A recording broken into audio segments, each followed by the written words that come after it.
Thanks very much for the introduction, and it was great to hear from Geraint. Like him, I think I was destined to work in plant health from a very early age. I think for me it was around about age 6 years old when I used to garden with my grandfather, and early trips to Kew Gardens got me interested in plants. I studied botany at university and then went on to do a master's and a PhD in plant viruses. So I've had a research career in plant health, more recently working on the policy side, because as Geraint has explained, our plants, our trees, our natural environment are incredibly important economically, socially, and for the environment, but under constant threat. And just to explain how the UK Plant Health Service works, there are various organisations involved in the UK Plant Health Service. Obviously, Jersey, as a British Crown dependency, part of the British Islands, is independent, but we do coordinate closely with Jersey. My role is to head up the National Plant Protection Organisation for the UK. I work for DEFRA, and I advise minister stakeholders and the community generally on plant health risks.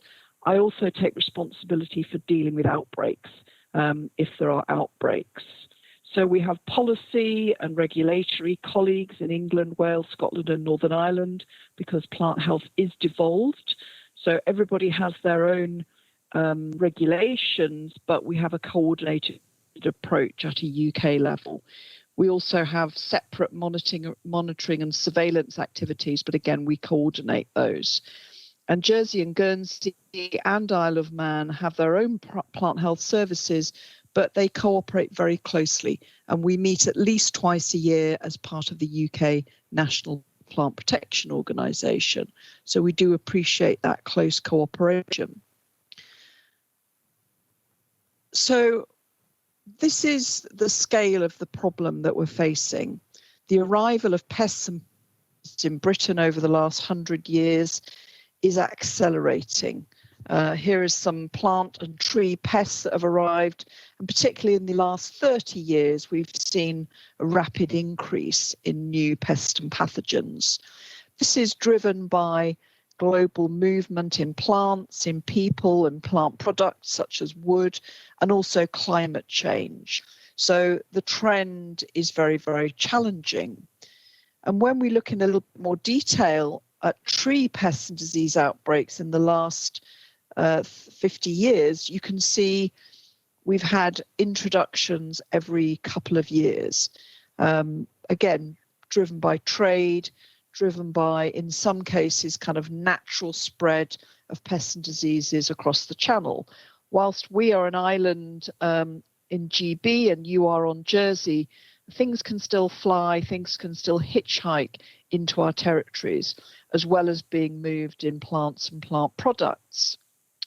So how do we deal with all of this? Well, we have something called the UK Plant Health Risk Register, which is essentially a massive database. It's available online. If you Google it, you can search it, you can download it and look for keywords. And every month, the UK Plant Health Risk Group meets. So that's all the devolved administrations, Crown dependencies can also join.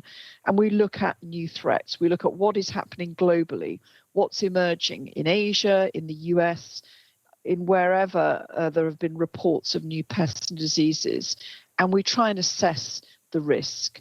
We do this in a systematic way, typically looking at between 5 and 10 new risks every single month. So it's a unique database, and essentially we look at three things. How likely is it to reach and establish in the UK? We look at a whole range of things here. You know, its life cycle, the temperatures at which it has to breed, climate issues. If it did arrive, what damage would it cause? Would that be economic damage to crops, environmental damage to some of our native plants or wildlife? or social impact in terms of amenity and horticulture? And also, what is the value at risk? What are we trying to protect so that we can come up with a really good way of prioritizing that pest? And here's two examples of where we look at risk. On the left, we've got the Camellia spiny whitefly, and on the right, Xylella fastidiosa, which many of you may have heard of. So Xylella is a bacterial disease affecting a whole range of trees with a very wide host range, killing olive trees in Italy. And we give each of those factors a risk rating between 1 and 5. So the highest risk rating is 125. And you can see that these two pests are very different in terms of risk. The Camellia spiny whitefly has a relatively low risk, and Xylella, one of our highest risks. So that allows us to try and assess the impact and therefore what we need to do about that pest. So the whole database as a whole has more than 1,240 pests on it.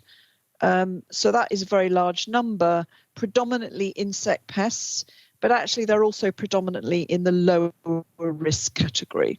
So that pie chart in the middle shows predominantly risks are in the green lower risk categories. The amber and red risk categories are the much higher risks, and those are the ones that we need to take action on.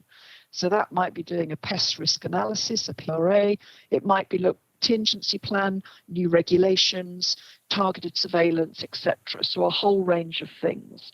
So this advice comes to me as the Chief Plant Health Officer, and then I have regular meetings with ministers and also stakeholders to think about what are we going to do, what is our decision, how are we going to deal with this pest, and particularly try and stop it arriving if we possibly can.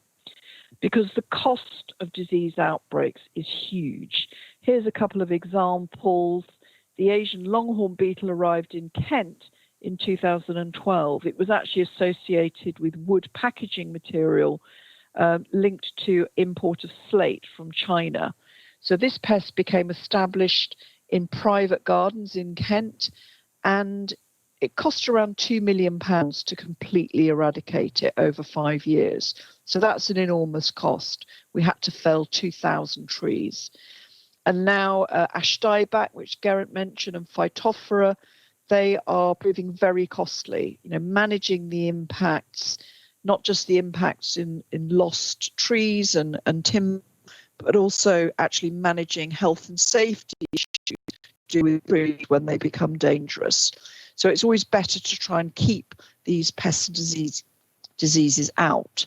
So we do that through a combination of the risk assessment that I mentioned, and here are 3 of our biggest threats.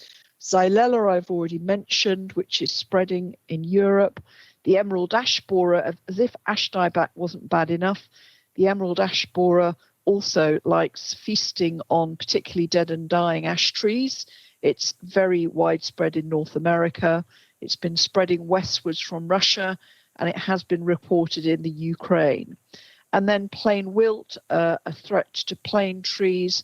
And again, this is spreading through France. And imagine parts of our landscape without plane trees, oak trees, and ash trees.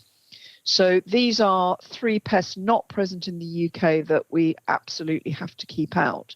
So we have a combination of regulation, surveillance, inspection, and very intensive work with industry to try and stop these from arriving. Because some pests and diseases, unfortunately, have arrived, and we are currently dealing with these 3 pests: the European spruce bark beetle in Kent, sweet chestnut blight, where there's been a number of findings associated with historic import of sweet chestnut trees, and oak processionary moth, where there is an outbreak in West London, which will be impossible to eradicate. And last year, there were a number of interceptions associated with trees coming from the Netherlands and Belgium, where there were not adequate inspection controls in the country of origin. So we're dealing with all of these outbreaks currently. We eradicate the European spruce bark beetle. With sweet chestnut blight, we have eradicated it from some sites, but in other sites, unfortunately, it is part of a mixed amenity planting. It's proving more challenging. An oak processionary moth, our job there is to prevent introduction into our UK protected zone. But all of this requires a lot of effort and obviously a lot of cost. And for 3 diseases that unfortunately are established now in the UK, Phytophthora ash dieback, and these are ones that we continue to monitor. We're trying to manage the impact of these diseases, but clearly they are established. And particularly for ash dieback, we've invested a lot of funding in research on this disease, and we now know that we do have tolerance in the UK. So partly trees that are tolerant and will survive will regenerate, but we've also been working with a number of organisations, particularly the Future Trees Trust and Kew, to establish an ash archive of tolerant ash trees so that we can work to develop tolerant varieties for the future. And you'll see that there is definitely a geographic distribution of these different diseases, and that is depending on the sort of climate, where they're established and how they're bred. But clearly, these are massive challenges for all of us and for landowners in the next few years. So how do we try and manage all of this?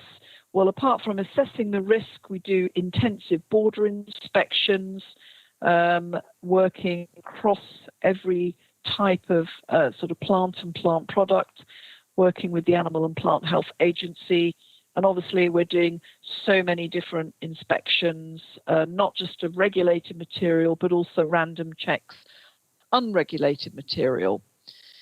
We also do a lot of nursery inspections, particularly passporting nurseries, and we have statutory notification on high-risk trees so that we can visit them and inspect them once they're introduced. We do lots of surveillance in the wider environment, using helicopters to fly over woodland, take photographs. Increasingly, we're using things like drones sometimes, and also satellite technology, so that we can have a really good look from the canopy to see what's happening with our trees. Just to mention the current legislation, obviously we're currently working at the UK level under EU regulations. The arrangements with Jersey are that Jersey, as a Crown dependency, generally aligns its plant health regulations with GB, so that effectively we have an internal market for plant movements.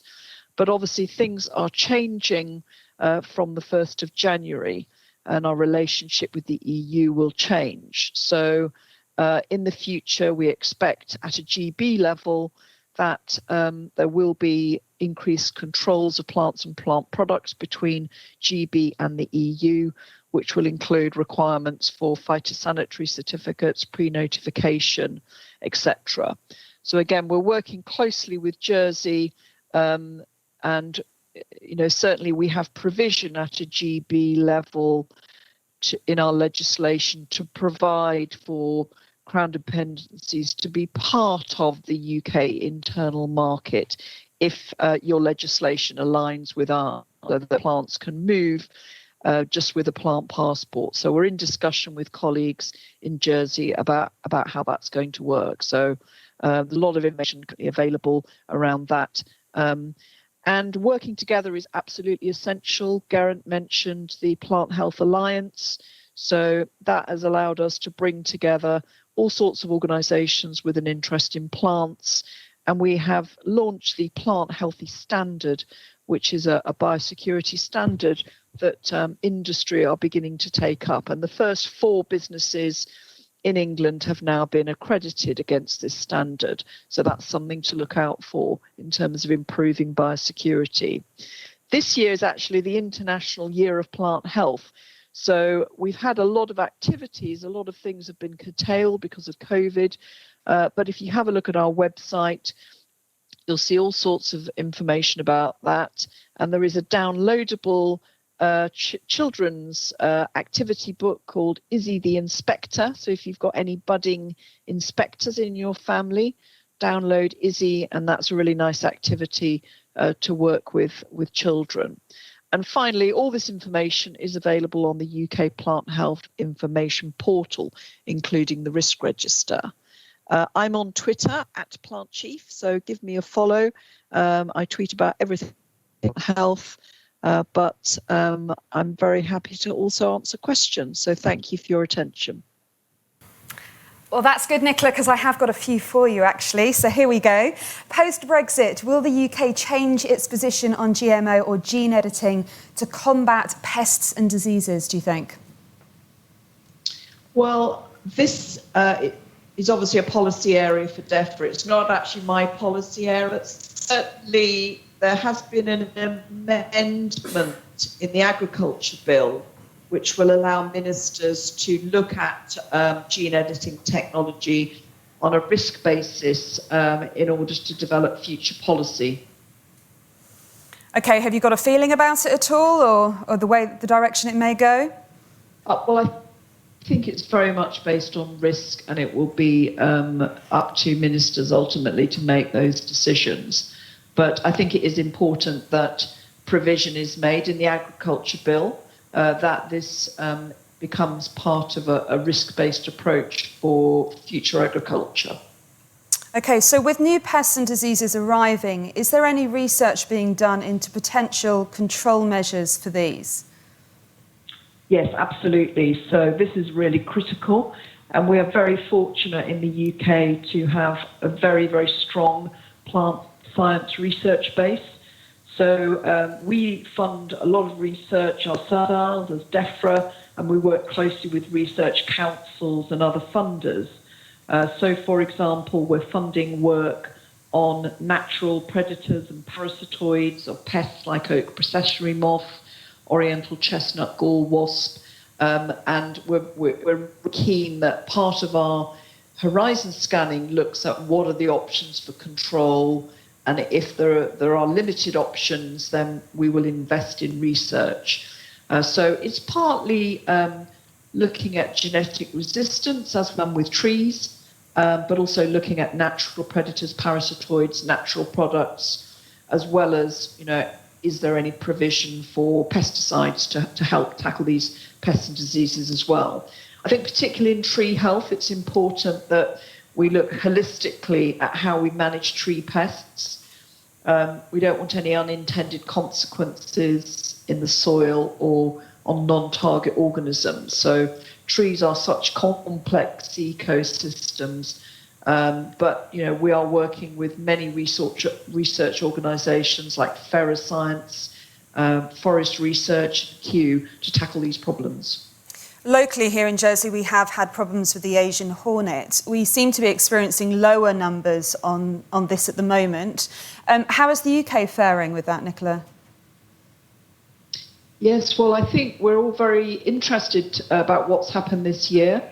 On the UK mainland this year, we've only had 2 interceptions of Asian hornet, and we've only found 1 nest associated with one of those interceptions. So that number is very low. Last year, I think we had about 6 or 7 findings. So we're trying to work out why that is. And I think it could be because of fewer travellers.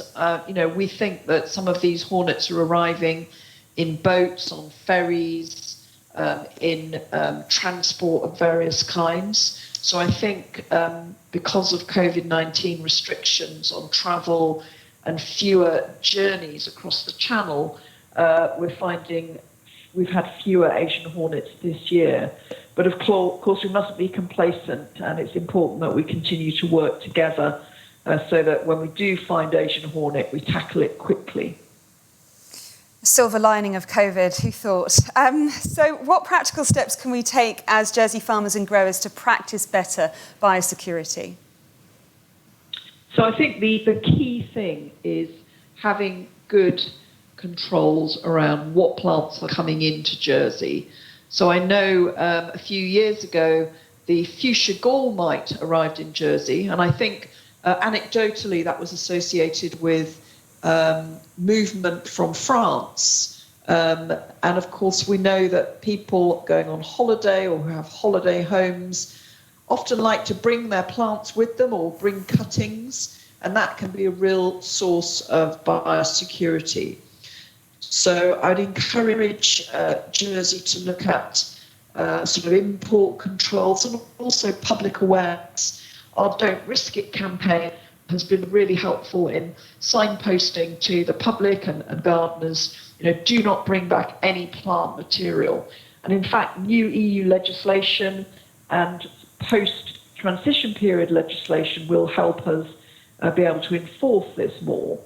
I think it's also important to think about, what could arrive on the wind or on sort of transport, and make sure that you've got surveillance in place. We've had some real success in UK with citizen science projects. So the public are very engaged in helping us look for pests and diseases. So the Observe a Tree project has trained 200 expert volunteers to actively go looking for pests and diseases of trees in the landscape. And that helps increase our coverage and also engage the public in what's going on in the wider environment. So I think there's a lot of things that could be done on Jersey. And of course, the farmers themselves, you're the one that's seeing what's happening with your crops and your trees and the landscape on a day-to-day basis. So reporting things early to the authorities means that we can tackle things quickly. That leads on really well, actually, to this question here. How important is public awareness of biosecurity? They ask, do you see citizen science via smartphones, for example, a useful future tool? Absolutely. And the Forestry Commission, Forest Research, have something called Tree Alert, which is an online reporting system where anybody can report a concern about the health of a tree. You can upload a photo, and using GPS, we'll know exactly where it is. And we have thousands of reports every year. And we have a team at Forest Research. We call it a triage. It's a bit like going to A&E. Experts will have a look at photographs and reports and decide, which ones warrant a visit. And actually, we have found, some cases of sweet chestnut blight through this means. And the second finding of oriental chestnut gall wasp was through observatory. So as the Chief Health Officer, it's incredibly helpful that we've got all these additional reports coming in. And actually on the Asian hornets, we launched the Asian Hornet Watch app. And I know that you can use that one. If you're suspicious about an Asian hornet, you can upload a photograph. And again, we get thousands of reports every year. Obviously, that requires triaging, but it gives a real sense of we're all in this together. We can all help tackle biosecurity and keep our plants, trees, and our bees healthy. We can all play our part. Finally, then, Nicola, when looking at natural range expansion of potential pests from southern Europe, is there a view to stop the expansion or accept it as part of the natural changing climate? Well, I think that's a real challenge for all of us. Our job is to look at potential threats and invasive non-native species, if you like, that could cause harm. I think there's always a balance between biosecurity and biodiversity, but certainly we've seen that many pests that have arrived from Europe are extremely harmful to our environment. So that's part of our risk assessment process, trying to understand, could those pests establish, what harm would they do, and what actions, therefore, should we be taking? This is, a really important question for all of us. The UK Plant Health Risk Register was launched 6 years ago with about 600 pests on it. So we've now doubled that, more than doubled that, in terms of assessing risks. So, we mustn't be complacent about these things and take appropriate action where we think that pests can do harm. Some great advice today, good ideas and solutions. Professor Spence, thank you very much indeed for joining us. Thank you. Thank you.